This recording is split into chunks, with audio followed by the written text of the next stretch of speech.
Digital ज़माने में digital लूट कुछ इस कदर बढ़ गई है कि ज़रा-सी सावधानी हटी नहीं कि दुर्घटना घटी, यानी कि आपके अकाउंट से लाखों रुपए गायब।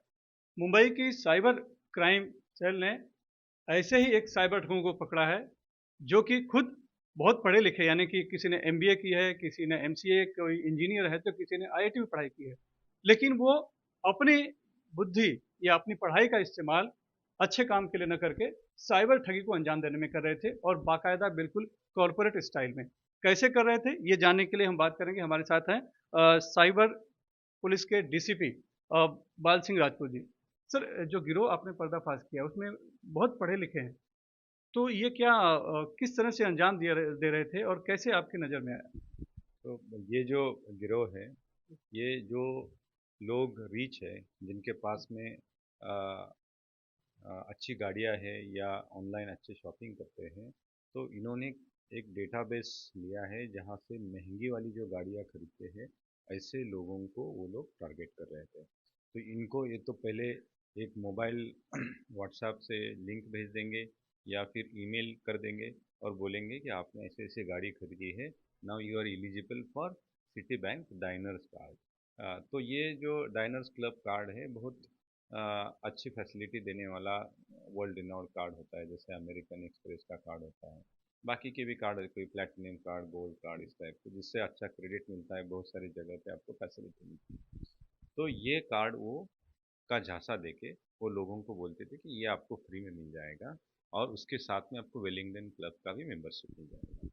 ये कह के लोगों को बोल देते थे कि आप इसको रजिस्टर करवा लो, और एक लिंक भेज देते थे जिस पे पूरा डिटेल वो भरने के लिए बोल देते, इसमें आधार कार्ड, पैन कार्ड, बाकी की जो डिटेल्स है, उनके क्रेडिट के डिटेल, बैंक के डिटेल ले लेते थे। उसके बाद में वो बोलते थे कि आपका जो ये है उसका ऑथेंटिकेशन होना ज़रूरी बहुत है, एक ईमेल का ऑथेंटिकेशन और आपके मोबाइल का ऑथेंटिकेशन, जिससे आपको ओटीपी वगैरह आ जाएगा। हम बहुत सिक्योर टेक्नोलॉजी का यूज़ करते हैं। तो बैंक जो प्रोसेसेस जैसे फॉलो करते हैं ना, उस टाइप से लोगों को विश्वास संपादन करने के लिए प्रोसेस करते थे। उसके बाद में ये जो दो ऐप रहता था, एक डॉट सिक्योर और अथॉन्ट सिक्योर करके, ये दोनों ऐप जो है वो सिक्योरिटी के नहीं है, लेकिन नाम सिक्योरिटी के रखे, लेकिन है नहीं सिक्योरिटी के। वो उनको रिमोट एक्सेस देते थे। तो ये बोलते थे कि आपके आईफ़ोन अगर आप यूज़ कर रहे हैं तो इस पे ये होगा नहीं, हम आपको बैंक की तरफ से फ़ोन दे देते हैं। जो उस फ़ोन से पहले से मालवेयर डाल के रखा था, वो फ़ोन वो पोर्टर करके जो डिलीवरी एप्लीकेशन है वहाँ से भेज देते थे। ये मुफ्त में फ़ोन देते थे? हाँ, मुफ्त में फ़ोन देते। जैसे वो फ़ोन आ जाता था, बोलते थे आपका सिम कार्ड निकाल के ओरिजिनल कार्ड इस मोबाइल से ये वाले मोबाइल में डाल दो। और जैसे आप डाल देते थे, वैसे वहाँ पे वो ट्रांज़ैक्शन शुरू कर देते थे। पहले से उन्होंने सारा इन्फॉर्मेशन लेके रखा है, आपका आधार कार्ड, पैन कार्ड, बैंक के डिटेल। उनको चाहिए आपका ओटीपी और आपका पासवर्ड। तो जैसे आप ओटीपी के लिए आप सिम कार्ड तो इसमें डाल के रखे उन्होंने दिए वाले मोबाइल पे, जी। तो उधर ट्रांजैक्शन इनिशिएट होने के ओटीपी सीधा इधर आ जाता है, वहाँ से उनको दिखाई देता है। वो ट्रांजैक्शन 4-5 जितने आपके अकाउंट में पैसे हैं उसका बड़े वाले ट्रांजैक्शन कर रहे हैं।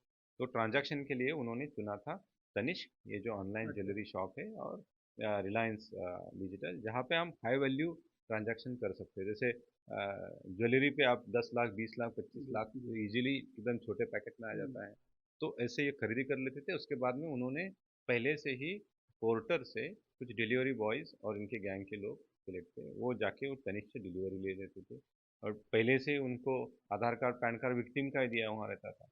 तो वहाँ से उठा के फिर वो एक गोल्ड स्मिथ के पास ले जाते थे, वहाँ पे एक कम कीमत में गोल्ड बेचते थे, 10-20% कम कीमत में।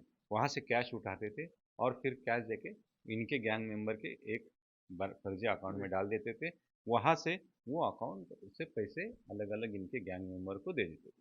तो इसमें ऐसे अलग-अलग मॉड्यूल हैं, जो बात करने वाला जी। जो तो इसमें से एक सवाल था कि आपके पास किसी ने विक्टिम ने अप्रोच किया था? कैसे आप बहुत सारे विक्टिम हैं। हमारे यहाँ पे मुंबई पे कम से कम 16 केसेस दाखिल अच्छा। है, जिसमें बहुत अलग सीईओ है, मर्चेंट्स है, बैंकर्स है, उसके बाद में बड़े कंपनियों के यानी अधिकारी कैसे हैं। ठगना है, ये इसकी उनकी प्रोफ़ाइल ही वो देखते थे पहले? क्योंकि उनको प्रोफाइल पहले से ही लीक डेटा से, अच्छा। जिनके पास में महंगी गाड़ियाँ हैं वो हाँ। उनको पहले से मिल गई, तो उन्हीं को वो हुँ। टारगेट कर रहे थे। और जो क्रिमिनल्स है हाँ, इसमें, जो जो कॉल करता था और बताता सब हाँ। कुछ, ये आईआईटी ड्रॉप आउट है अच्छा। क्रिमिनल।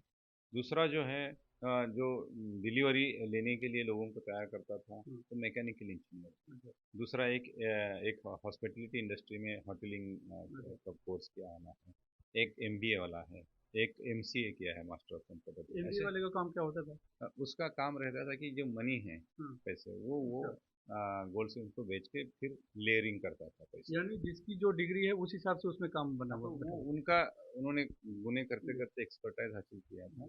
लेकिन ये बहुत ही वेल प्लान्ड, जी, अच्छा तरीके से टेक्नोलॉजी का सबसे ज़्यादा इस्तेमाल करके, जैसे जी, ऑनलाइन प्लेटफॉर्म तनिष्क का हो, पोर्टर का ऑनलाइन प्लेटफॉर्म हो, बैंक का ऑनलाइन प्लेटफॉर्म हो, डिफरेंट काइंड ऑफ जो एप्लीकेशन है उसका इस्तेमाल हो, वीपीएन का इस्तेमाल हो, तो ये सब टेक्नोलॉजी का इस्तेमाल करके सिर्फ हाई वैल्यू ट्रांजैक्शन ही करते थे।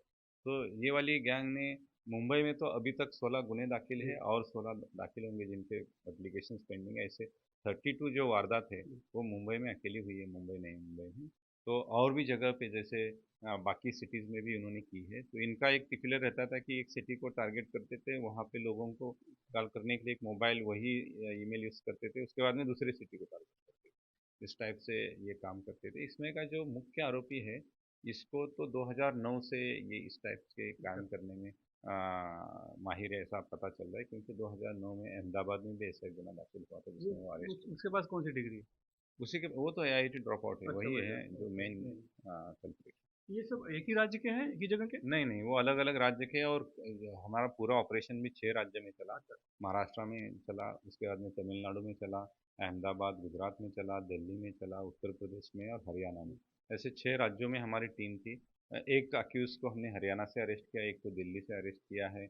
उसके बाद में 3 लोगों को तमिलनाडु चेन्नई से अरेस्ट किया है।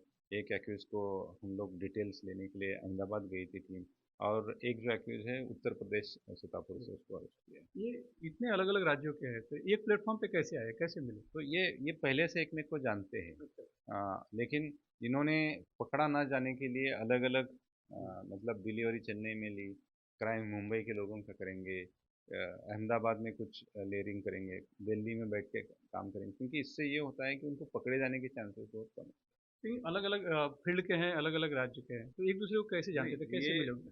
ये पहले से, मतलब this is not first time ये अच्छा, क्राइम कर रहे हैं। अच्छा, अभी तो हमारे पास तो अभी 32, जी, मतलब 32 वारदातें हैं हाँ, जिसमें इन्होंने काम किया है। जी, इसके पहले भी अच्छा, 2021, 20, 19 यहाँ की वारदातें हम अभी इन्वेस्टिगेट करना शुरू कर दिए कि कहाँ कहाँ पे अच्छा। इन्होंने काम किया है।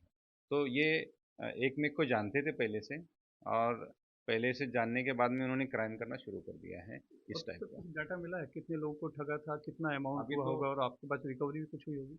अभी तो देखिए, मुझे जितना अभी तक इन्वेस्टिगेशन हुआ उसमें 1 करोड़ 20 लाख के आसपास की ठगी तो हुई है, जितना पता चला है। 32 लोगों को ठगा गया है। उसमें हम लोगों ने अभी तक की जो रिकवरी हुई है, 4 लाख के आसपास में कैश है।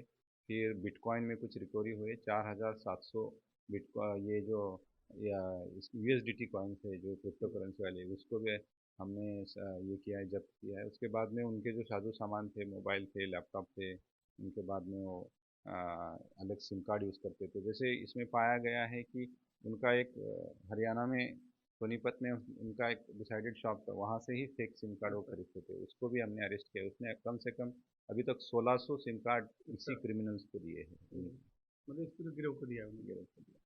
तो इनका कोई प्रीवियस रिकॉर्ड भी है क्राइम का, पहले हाँ पकड़े है। गए कि पहले नहीं, पकड़े हैं? इसके पहले भी वो पकड़े गए हैं। जी, ये बहुत शातिर क्रिमिनल है।